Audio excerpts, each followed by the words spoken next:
Ézéchiel chapitre 31. La 11e année, le premier jour du 3e mois, la parole de l'Éternel me fut adressée en ces mots. Fils de l'homme, dis à Pharaon, roi d'Égypte, et à sa multitude, à qui ressembles-tu dans ta grandeur? Voici, la Syrie était un cèdre du Liban, ses branches étaient belles, son feuillage était touffu, sa tige élevée, et sa cime s'élançait au milieu d'épais rameaux. Les eaux l'avaient fait croître, l'abîme l'avait fait pousser en hauteur, des fleuves coulaient autour du lieu où il était planté, et envoyaient leurs canaux à tous les arbres des champs. C'est pourquoi sa tige s'élevait au-dessus de tous les arbres des champs, ses branches avaient multiplié, ses rameaux s'étendaient, par l'abondance des eaux qu'il avait fait pousser.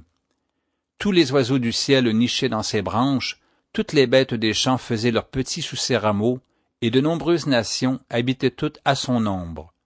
Il était beau par sa grandeur, par l'étendue de ses branches, car ses racines plongeaient dans des eaux abondantes.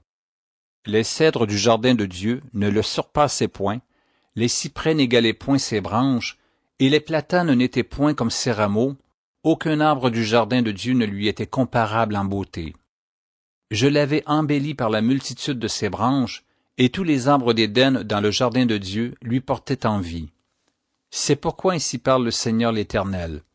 Parce qu'il avait une tige élevée, parce qu'il lançait sa cime au milieu d'épais rameaux, et que son cœur était fier de sa hauteur, je l'ai livré entre les mains du héros des nations, qui le traitera selon sa méchanceté, je l'ai chassé.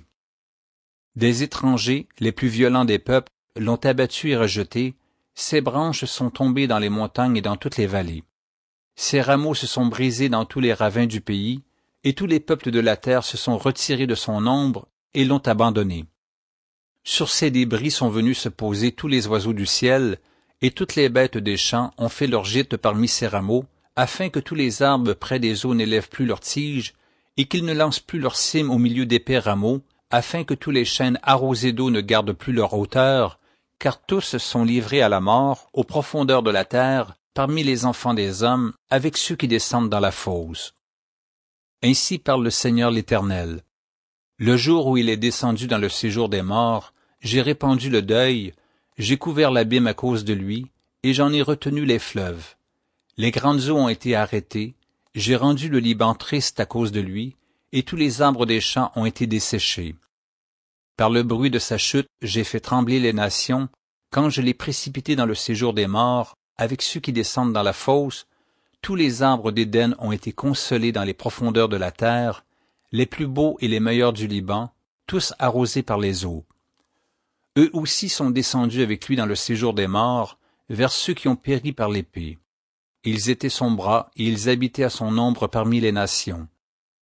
À qui ressembles-tu ainsi en gloire et en grandeur parmi les arbres d'Éden? Tu seras précipité avec les arbres d'Éden dans les profondeurs de la terre, tu seras couché au milieu des incirconcis, avec ceux qui ont péri par l'épée. Voilà Pharaon et toute sa multitude, dit le Seigneur l'Éternel.